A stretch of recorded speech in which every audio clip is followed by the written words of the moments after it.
I'm Gail Salmon. I run a professional doctorate programme for systemic practitioners, therapists, coaches, and consultants at the University of Bedfordshire in the UK. I'm also a systemic therapist and supervisor, and so I've worked in health services with adults and children. I've worked in the independent sector. I'm a team consultant. But my clinical base really is the pink practice, which is a systemic lesbian, gay, queer, trans systemic therapy practice in London. And I have a private practice where I work up north in the Yorkshire Dales, which is stunningly beautiful. And that is why I have split homes. So I'm going to propose 8 criteria for quality in systemic practice research. And please note, although I'll talk a bit about this, there are other criteria around for evaluating quality in quantitative research, but not particularly for practitioners. So, what is going to happen in this next 3/4 of an hour or so is I'm going to provide some contextualization and rationale for 8 key markers of quality in relation to systemic practice research, and these are grouped in particular ways under systemic practice, methodology, situatedness, ethics, aesthetics, reflexivity, coherence, and contributions. And the hope is that this will provide a common language to us across different contexts. We need to be able to develop accounts of what we're doing and how we're evaluating it across both within our own systemic bubbles and beyond to people, practitioners and professionals in other contexts. So this particular model of systemic practice assumes people are researching their own practice, and that all reflexive practice is a form of action research, which I'll say more about at another point. So, in these criteria, we bring together not simply notions of how we acquire knowledge, but the processes by which we acquire knowing and knowledge. And there's particular attention to strategic irreverence and a different punctuation of ethics, which I'm referring to and others do as relational ethics. So the first distinction that's important to draw attention to is that between non-practice research and practice research. There's been a lot of attention on outcome research for our professions recently, for very good reasons, but it means that we've neglected process research or practice-based research, and much more of that is needed. One of the problems for us as practitioners is if we try to copy traditional research, that is not practice research, and use the criteria for those methods, is that we end up feeling like the poor relations and we feel disconnected from our existing knowing and knowledge base and theoretical context, as well as human relations contexts. So research needs to improve its reputation within our field. This conference is a tribute to the work that's been going on in different countries to raise the profile and reputation of research. But we need to pay a lot more attention into how we story it, how it's written, how it's shared, and particularly how it's taught. So part of that means we have to have some criteria that arise out of our first position knowing, out of our practice, and out of what we already have as quality standards from within our practice. And we need to find ways of educating our own community on the importance of qualitative research. So we are not necessarily borrowing from other discourses and other paradigms and other languages, but we have our own ways of evaluating and assessing research from outside of non-practitioner methods of inquiry. This quote, this definition, of qualitative research is one I'm particularly attached to. I just think it's an interesting context in which to raise. Liz Spencer and colleagues wrote, qualitative research aims to provide an in-depth understanding of people's experiences, perspectives and histories in the context of their personal circumstances or settings. Now, Liz Spencer and colleagues wrote a paper, a document on evaluating quality and qualitative research for the Cabinet Office of the UK government in 2003. And actually, it's very flexible, it's very practitioner-friendly stuff. It still veers towards more positivist thinking, but it's written from a kind of real perspective of the real world, and I use real in parentheses there.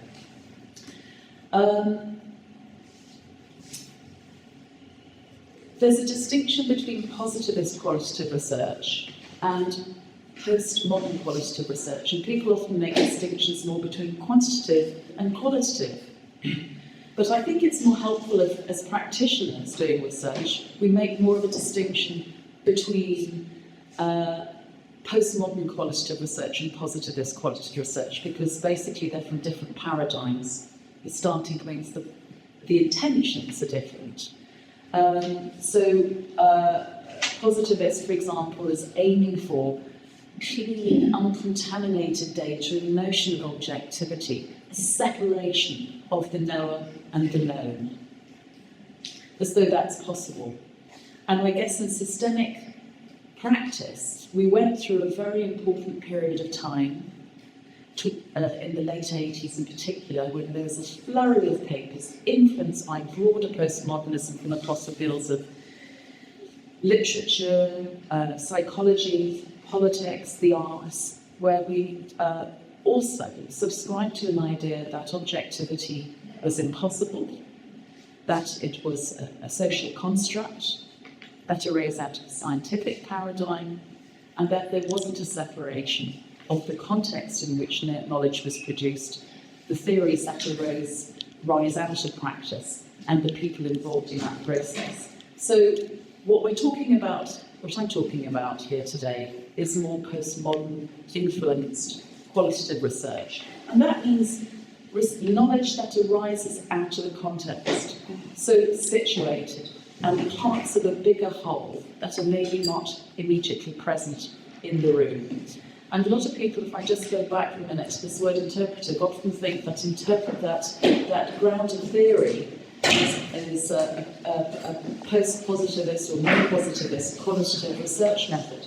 And it's interesting because it sort of straddles a fence, really, between being subjective, interpretive, and on the other hand, following clear guidelines and methods, and I'll talk a bit about that. I think in the psychotherapies, there's a lot of difficulty around this word interpretive because of how it's been used, particularly, I think, in the psychoanalytic therapies, about where expertise is located, expertise about knowing.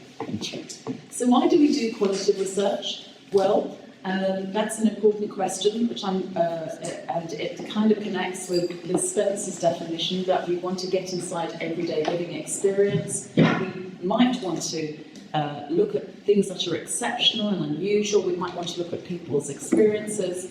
But why do we want to do qualitative research as systemic practitioners? Whether you're consultants or therapists, sometimes I use the word as therapist because that's my background and I slip into that first-person position, I'm afraid.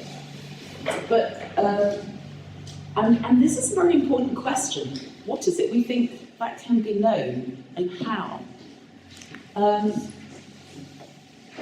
In a scientific approach to knowledge, we'd be thinking about knowledge as something that can be extracted using the right tools and the right equipment.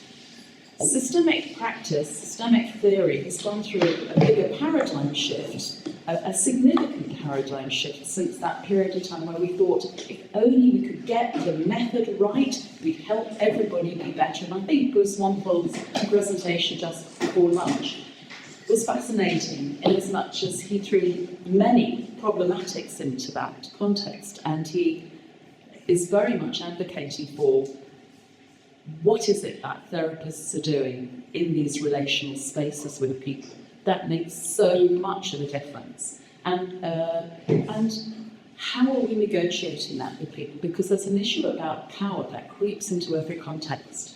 In the research framework, there's the matter of how knowledge is situated, has more or less sense. Some voices have more entitlement to speak, some theories have more currency and are more accepted, some methods are more accepted as viable, or let's use this word valid for the moment, in parentheses. And I think sometimes people mistake social constructionism as a phase some people went through once, as opposed to actually a meta-paradigm. It wasn't simply a phase we went through and then go on to. Social constructionism can be used at that level alongside other ways of seeing the world. Yes. But actually, systemic constructionism is at another level. It's a way of theorizing theory and politically deconstructing the power relations that allow some practices and theories and ideas to dominate and other voices to be silenced. So social constructionism is telling us as systemic practitioner researchers that when we subscribe to or choose to use one particular research method or another, we have to know that somebody somewhere at some point has made it up. Maybe for very good reasons, maybe for particular uses, maybe with a particular agenda. But social constructionism invites us into a critical thinking position about power relations. And Ivona Lincoln went, I can't remember the name of somebody Google it, Ivona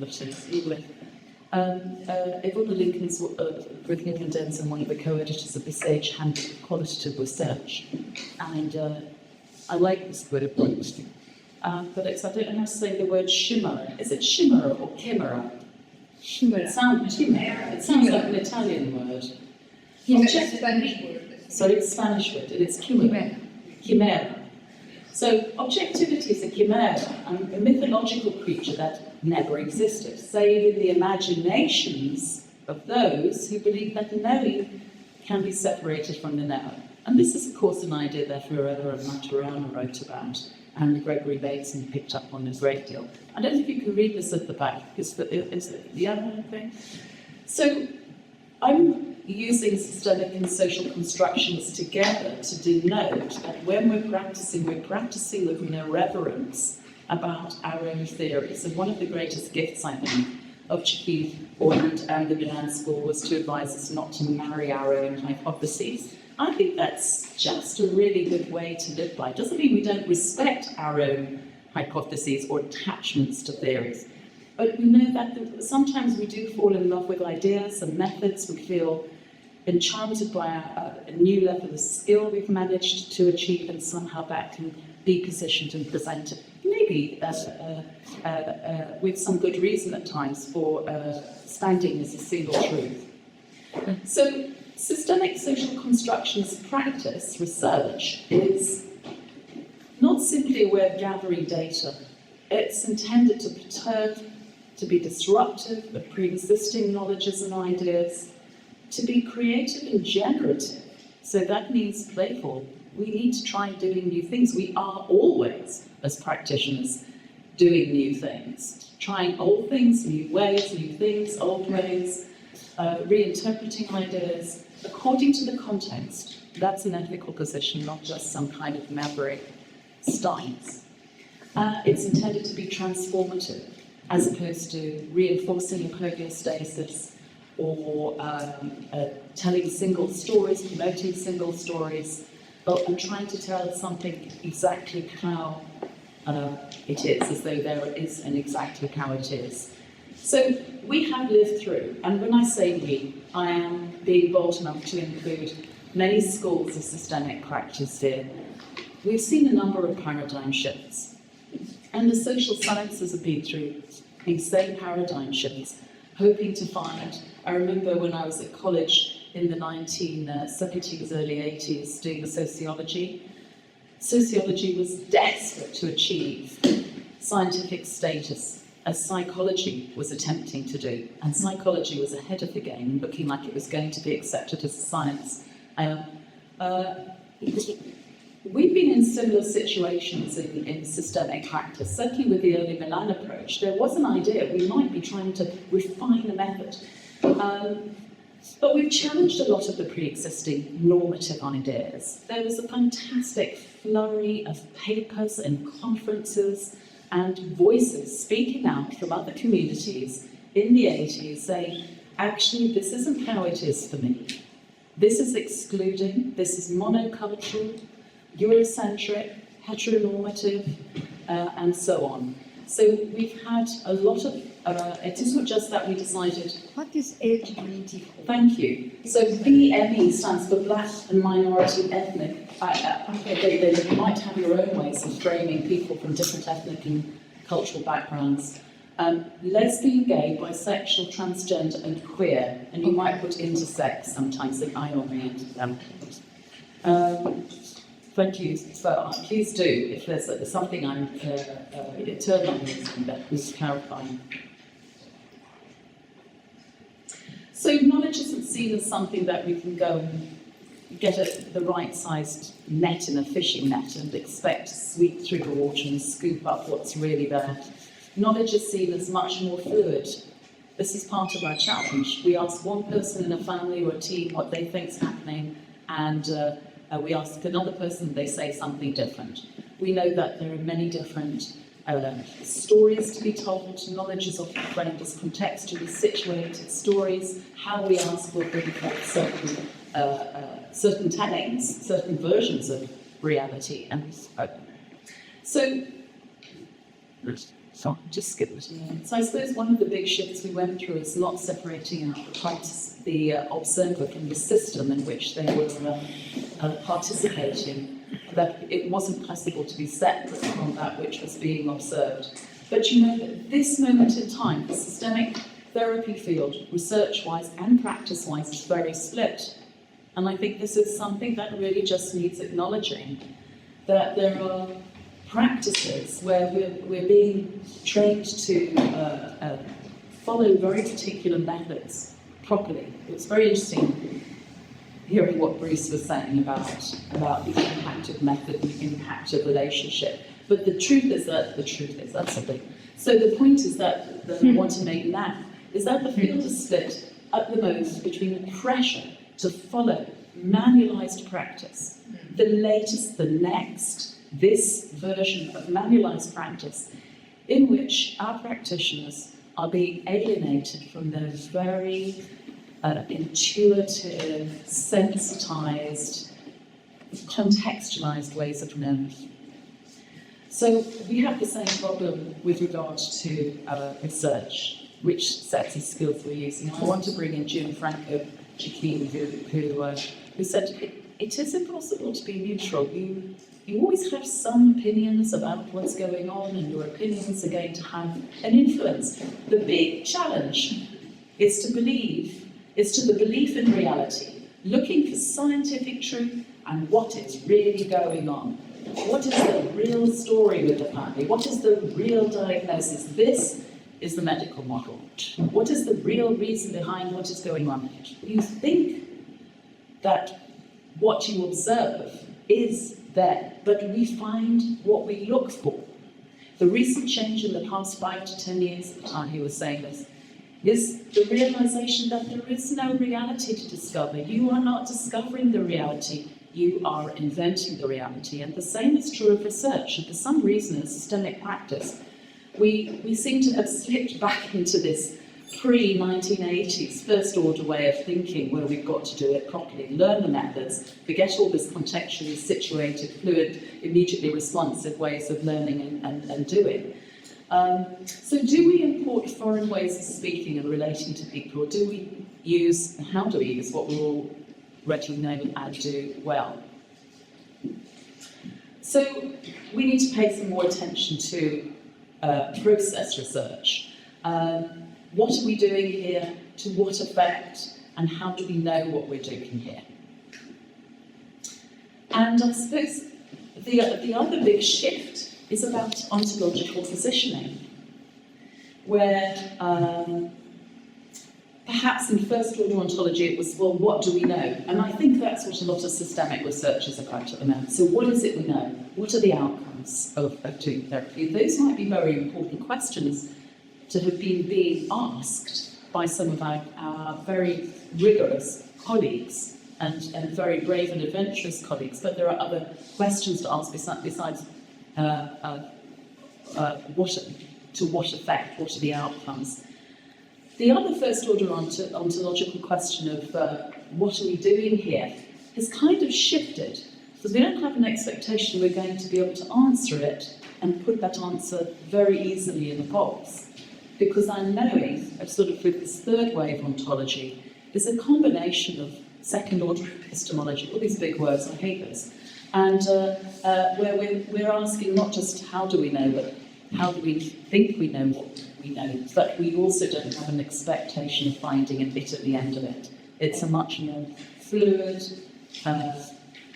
emergent process of knowing and a reflexive relationship between what we think we're finding out and how that shapes how we then respond in that context. So it's a sort of perpetual reshaping in relation to what we think we know. So John Schotter, in his absolutely essential reading for which he wrote this book, Getting It, for systemic practitioners doing doctoral research and master's level research.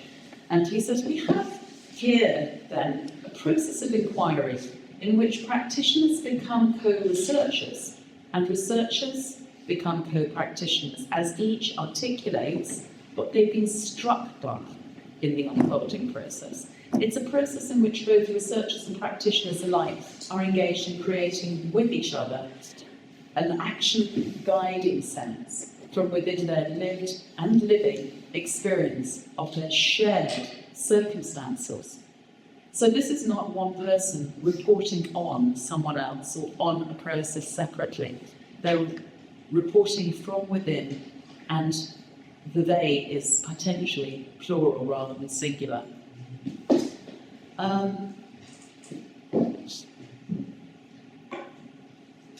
So maybe this last point about what might we be looking at? There is so much knowledge, there is so much activity that is going on, which I want to say, as a shorthand way of saying it, inside the heads. Let's call it rather in a dialogue. It's not that we simply have thoughts that are independent of each other. I'm thinking this and another part of me is thinking that. These thoughts are in dialogue. So there's a huge amount of very complex inner dialogue going on for us as practitioners in every nanosecond. If we had to write out 1 minute of inner dialogue, it would take us much longer than a minute. It would take us pages. And what we would also find if we start to listen to that inner dialogue is that we would find all kinds of power relations between not just different discourses, but the voices that maybe feel more of a sense of entitlement to speak and be heard. And of course, some voices that it's only through research or certain kind of reflexive writing that we're going to find out what other voices, as Michael White might have said, were also present but not yet heard because they hadn't, as John Schotter might have said, been offered an opportunity to speak. Okay. Oh, there we are. There's a book. It's on a bookstore. Several chapters about systemic inquiry.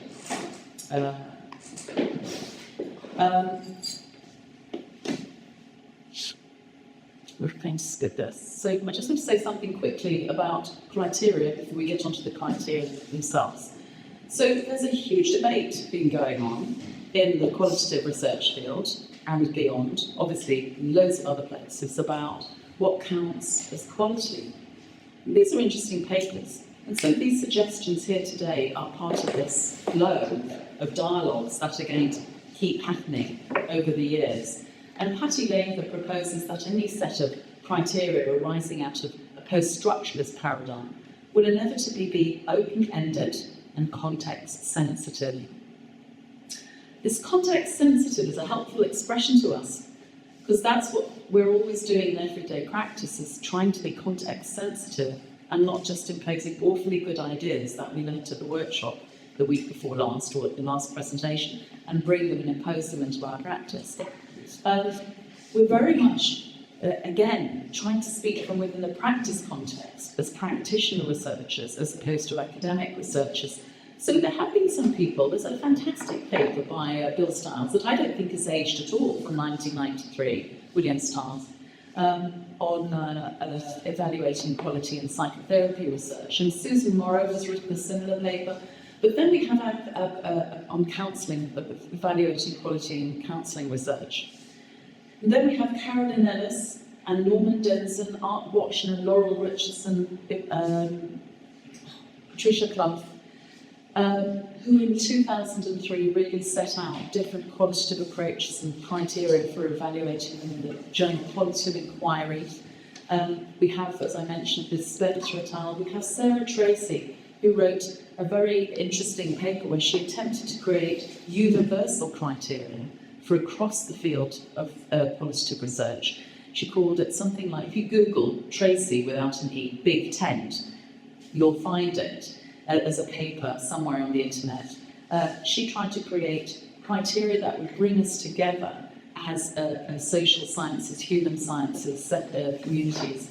And Sharon Trent have written something, a really lovely paper on validity of performative research, which I think has a very close connection to what we're doing. And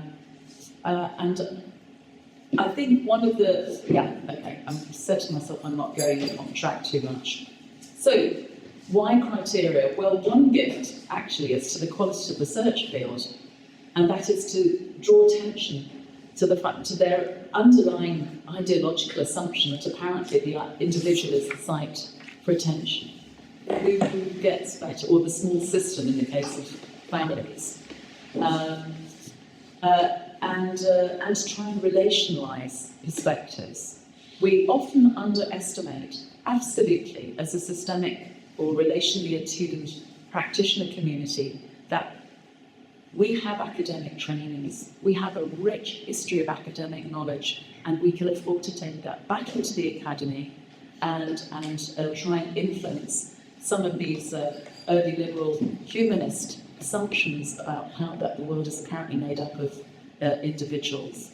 So, one, to relationalise, and two, to influence their criteria also for qualitative research. And our gift of the systemic practice research field is to offer relationally, to bring home something, to make something on our own patch that isn't borrowing entirely from others, is borrowing but adapting, so that criteria for evaluating quality in systemic practice research arise out of the practice that we are using. So criteria can reflect or represent, as opposed to represent. We're not using first order notions that representation is possible. Criteria can help reflect or represent practice and research, and propose ways in which we can have our own research evaluated and help develop new research practices, new standards. This is Carl Tom. I wanted to bring in some of the grandfathers and grandmothers today. Every question, Carl Tom said, asked by a therapist may be seen to embody some intent and to arise from certain assumptions. Many questions are intended to orientate the therapist to the client's situation and experiences. Others are asked primarily to provoke therapeutic change. Some questions are based on lineal assumptions about phenomena being addressed. Others are based on secular assumptions. The differences among them are not trivial. They tend to have dissimilar effects. And I think this is again one of the gifts to bringing into the qualitative research academic communities. That questions are not about simply extracting information, they are about creating information. So we need to, as I'm saying, pause and check and think about what are we doing. Language practices are never innocent. Theories are never innocent. They, as I said earlier, they were made up by somebody at a particular place and time for particular reasons. So we need to think what we're doing and why, and how we're telling those stories. So John Schotter again says, my suggestion is that as practitioners we should not rigorously subject ourselves to the words of theorists. We should not think or act within their frameworks or systems, but that would be to subject ourselves to their imagined world and to their theoretical scheme of things, and to alienate ourselves from the world we already share with those around us. Okay, here we go. 8 criteria. The first is systemic practice. So these are perhaps things that I'm thinking about when I'm examining PhDs or helping my supervisees, doctoral candidates, to prepare for their research from the get-go. So the research focus is on systemic practice. We're not social scientists, or to people entering the academy as systemic practitioners often think, now I have to become a gender specialist or a social sciences expert, and they forget that they do practice. And somehow that I really have to coach people to find ways of making sure they tell stories from practice and remember who they are. So the research focus is on practice, systemic practice.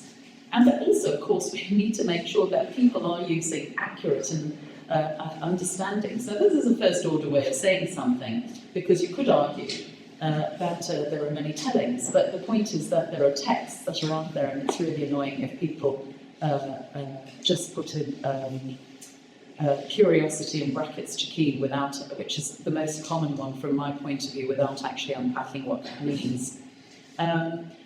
Rich detail of relational movements in practice, inner and outer dialogue, not just that which can be observed. So when people are working with transcripts, that's a real problem for us.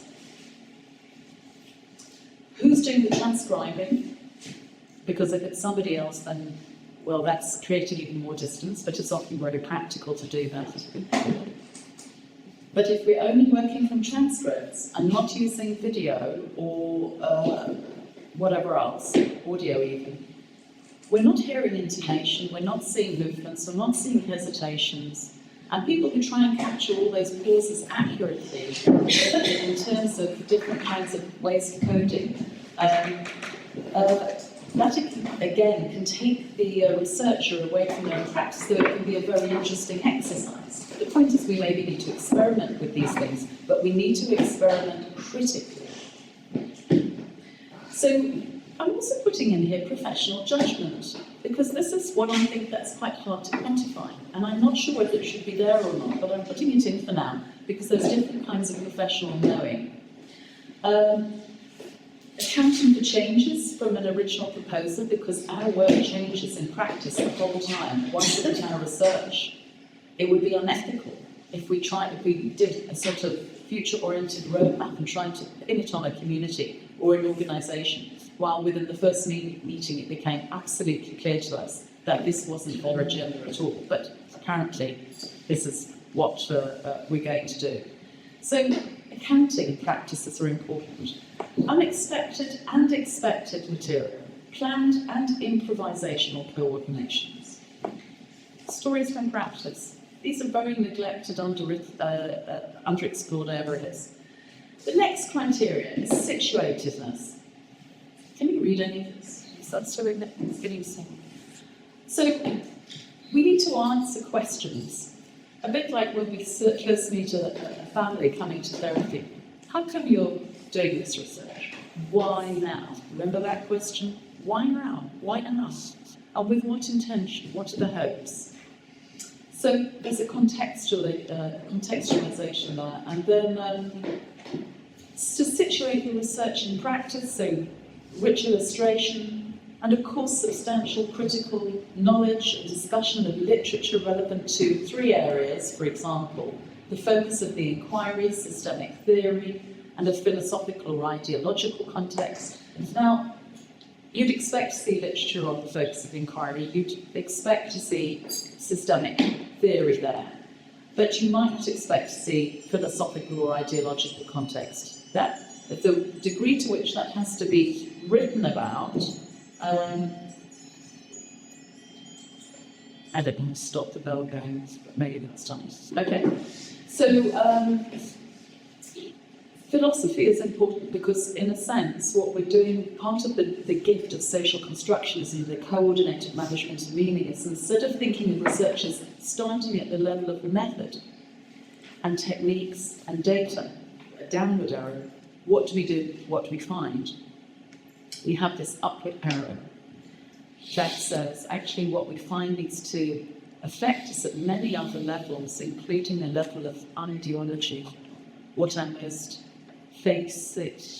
most deeply held assumptions are about how the world works, which of course will give rise to our theoretical preferences and propositions about how the world works. Great paper by Roseanne Levington, building on those ideas.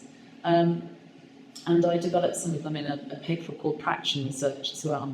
But ideological, setting out your ideological context is very important because you're showing, you're demonstrating transparency where you're coming from as a researcher.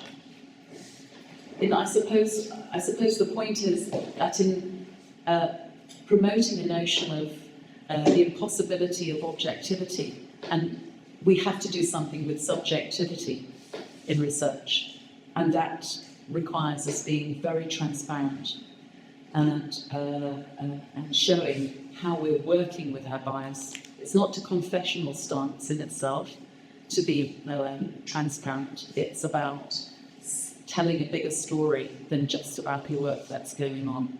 So the research is critically situated in comparative and relevant literature from around the world and other material. I think it's very important that we acknowledge we're moved by films and books and what somebody said to us at a bus stop last night. And that should, all voices should be heard and respected, and not simply voices that have managed to find their way into print. Discussion about what counts as knowledge, evidence, and relevance to the subject. Obviously, this is a common one, how your material's being sourced, but it's a kind of an interesting bit of story, a bit more contextualization.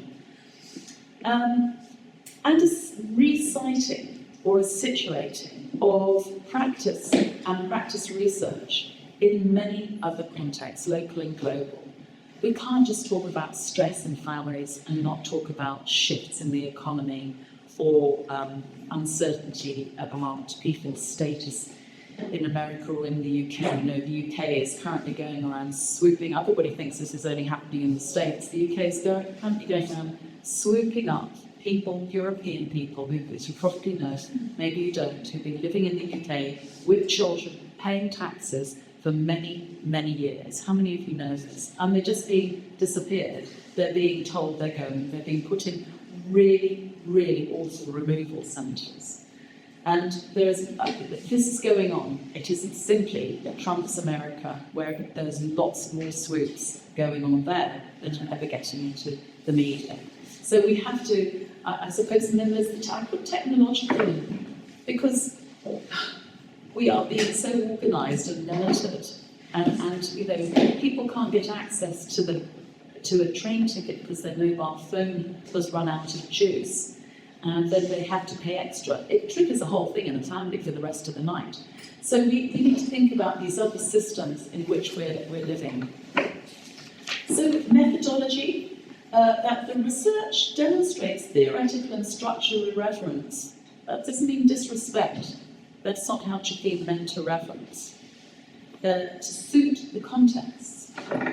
That we, in a sense, free ourselves from that marriage to any particular stories of apparently what proper research should look like, that we allow ourselves to be innovative, methodologically innovative, depending on what's needed, not for the hell of it, unless for the hell of it is part of your research design. But we need to be able to demonstrate critical thinking and that wonderful expression, a balance of imagination and rigour. So we're trying to use terms that connect with existing systemic texts and values. So too, that there's a substantial, critical and reflexive discussion of the methodological framework, accounting for the choice of design and approaches and limitations and advantages of these approaches, Because I think what's happening now in systemic practice research is people are not borrowing one-size-fits-all off the shelf research methods. They're thinking about how can I explore and inquire into research, if you want to use the R word. How can I look into this? What's going to be the most useful way of me looking into this aspect of practice, of family life, whatever it is, in a way that isn't going to compromise my ethics or the people with whom I'm working? So thirdly, that there's a discussion of, we talked about this in the previous slide, a discussion of philosophical and ideological premises, so that the methodology is situated, outed as arising not from nowhere. Methods never came from nowhere. So we have to situate them in some context. What does this add to systemic practice research and systemic practice? That there's a critical reflection on strengths, limitations of the design process, capturing and creating. People often think research is about capturing information.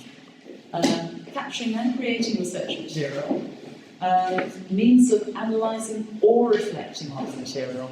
Or reflecting is important because not everybody needs to analyse their material. Analyse is a word that's borrowed from another paradigm. Sometimes it's useful to analyse material. Sometimes there are other ways of presenting material. And think about the possible consequences for others. It's all right, we know Julia has some board religion, so you can't really just charge out after her. She did say she has to go. Next with methodology. To identify criteria, that's an interesting one. I think it's very important for people to situate their research and in the criteria by which they expect it to be judged. And that might mean borrowing and adapting, rather than think, oh goodness, these criteria exist and they don't quite fit what I thought I was going to be doing. We can afford to be reflexive and ask, oh, why don't they fit? Is there something that doesn't work about the criteria or something that you need to attend to in your research? It's a dialogue as opposed to an instruction. So, use of terminology, and that's it looks at dull criteria. Explain the words you use, but I think it's part of it's something we'll come on to in a moment to do with relational ethics. We need to be able to talk outside of our own bubble. So this first point, people often think ethics in research is this add-on that you go and sweat over getting ethics approval, but actually systemic practice research is ethics-led. Unless you're using models where you have to do exactly as you're told and employ the model correctly. But I think that Bruce gave some interesting the facts about that just now to indicate that people who are following methods weren't particularly good practitioners. So that there's a rich consideration in the research writing and in its design around power relations, differences in lived experience, matters of belonging and identity, and how they play out in practice, in the research relationships, and again to situate these matters in wider socio-political systems. That there's a reflexive discussion and appreciation of ethical issues raised by the research, but spanning the whole life of the research. We have to imagine relational ethics as being everywhere in the research. It's actually in the reading of texts. You're having a relationship with the writers of texts. How you talk about them, how you're in relation, what kind of relationship are you setting up with people whose work you're reading? Are you just going to report it and hope you get that right? Are you going to talk about how you're responding to it? Why you think it would fit some contexts and not others? So I think it's very important to understand that we're in relationships with writers, with co-participants, with different parts of our inner dialogues. And all of this is what goes into practice and goes into research. And lots of practitioners these days are so intimidated by what they think they should be doing, that they have someone else in the room with them. There's always someone else in the room with them, some invisible authority, some voice that says, I don't know if you're really doing what you should be doing. Are you spending too long with this person? You're going off script, you're not asking the right research questions, you're sounding too friendly. So there's a lot of inner dialogue and there are power relations in one's work. So more relational ethics, that we have an obligation to our readers to offer a clear description and discussion about how we've negotiated use of material with people. And that includes self-exposure, as well as with others with whom we're involved, and of course attention to normal research governance, or whatever it's called in your part of the world. That research should have a stated social justice objective, that in a sense, very in contrast with this idea that you should research and leave the world as you found it, which is more of a kind of modernist notion, I suppose, that it's possible to do that. That you will be doing research that's intended to add and change and disrupt things in a helpful way, which is about improving lives. And that could be of therapists or colleagues, but certainly members of communities.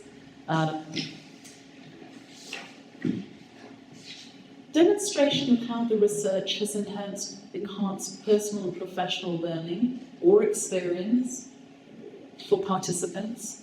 This is another interesting one. Should we only be doing research with past clients that we're no longer working with? The social sciences are very, very worried about this, the ethics communities. Oh, you can't do that with current clients. It'll disturb the therapy. Well, basically, we're worried about being sued. And but that's arises out of a lack of understanding, because we're doing a lot of relational risk-taking in our everyday practice. We're doing a lot of experimentation, trying out different ways of talking. So there's absolutely no reason why our research shouldn't be enhancing people's experience of the therapy or the consultation, their lives within those communities. And that is what people tend to be reporting when they are involved with the collaborative inquiry. That the researcher writes in a dialogical style. Writing is an ethical activity. It might be a practical activity, and lots of people put a lot of effort into trying to get their writing good enough, whatever that means, and it does mean something. It's a both and thing. But actually, writing is a communication. It happens in the context of a relationship, albeit an imagined one, where the writing anticipates the reader. And this maybe strikes some of you as interesting or different, I really don't know, but that research is always right from within the person. None of the researcher the author said, the author did. You're reflexive practitioners. If you're speaking from within, all the complexities of being a practitioner, then you need to write from within, lived experience, and practice relationships. So then there's relational aesthetics. This is something I've written a little bit about in a paper called Relational Ethnography. Aesthetics is a funny one. You don't find it very much in relation to quantitative research. You do in non-positivist qualitative inquiry. But it's part of an ethics in a way. I'm not sure about the separation of ethics and aesthetics. I think there's a much closer relationship, or maybe a reflexive relationship between the two. But in a sense, we could also translate this as saying, please don't write anything boring, because research really needs rehabilitating in our community. So we really have to do something. And so I'm thinking about Theodore Tacticus, who wrote a lot of his research, of interviews with people, and all he did, well, it wasn't all he did, but a lot of what he did was just write out his interviews by presenting them in stanza form. But there are many things people can do to enhance the presentation. And then the researcher has clearly chosen a style of writing or presentational format that works for them.